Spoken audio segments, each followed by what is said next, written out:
ఎవరైతే ఎకసక్కలాడే ఇండియాలో ఏం తయారైతే అన్నారో వాళ్ళకి ఇలా డ్రోన్ మెడిసిన్స్ వచ్చినాయన్న.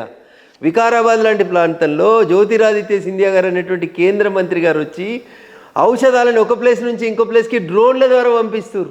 ఇప్పటికీ ఈ దేశంలో చూస్తాం, మనం ఒక ఆడబిడ్డ డెలివరీకి ఉంటే రోడ్డు లేదని, అంబులెన్స్ లేదని, కట్టెకు 4 బట్టలు కట్టి ఎత్తుకొని వచ్చేటువంటి స్థితి నుంచి అట్లాంటి ప్రాంతాలకి మెడిసిన్ పంపడానికి డ్రోన్ వ్యవస్థను ఉపయోగించేదాకా ఈ దేశం యొక్క అంకురాలు. అంటే మెడిసిన్స్ ఇచ్చేస్తుంది. మీరు వికారాబాద్లో పోయిన ప్రభుత్వంలో నరేంద్ర మోడీ గారు 2వ సారి ప్రధానమంత్రిగా ఉన్నప్పుడు, నేను దుబ్బాక ఎమ్మెల్యేగా ఉన్నప్పుడు, టీఆర్ఎస్ ప్రభుత్వం ఈ రాష్ట్రంలో అధికారంలో ఉన్నప్పుడు అధికారికంగా ఈ దేశంలో వికారాబాద్ ప్రాంతంలో జ్యోతిరాదిత్య సింధియా అనేటువంటి అప్పటి సివిల్ ఏవియేషన్ మినిస్టర్ వచ్చి ప్రారంభించిపోయిన స్కీమ్.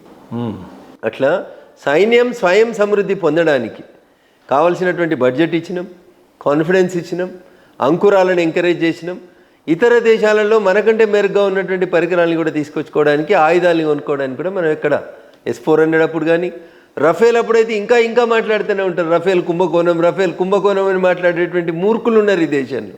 అయినా మేము ఎక్కడ భయపెట్టకుండా పనిచేసుకుంటూ వచ్చినాం. మాకు మా సైన్యం మీద విశ్వాసం ఉంది, ఈ దేశ యువ సైంటిస్టుల మీద విశ్వాసం ఉంది, అంకురాలు పెట్టుకుంటున్నటువంటి కొత్త IIT విద్యార్థుల మీద మాకు విశ్వాసం ఉంది. కాబట్టే ఈ దేశం రక్షణ రంగంలో కూడా స్వయం సమృద్ధి సాధించేటువంటి దిశకు పోయింది. కాబట్టే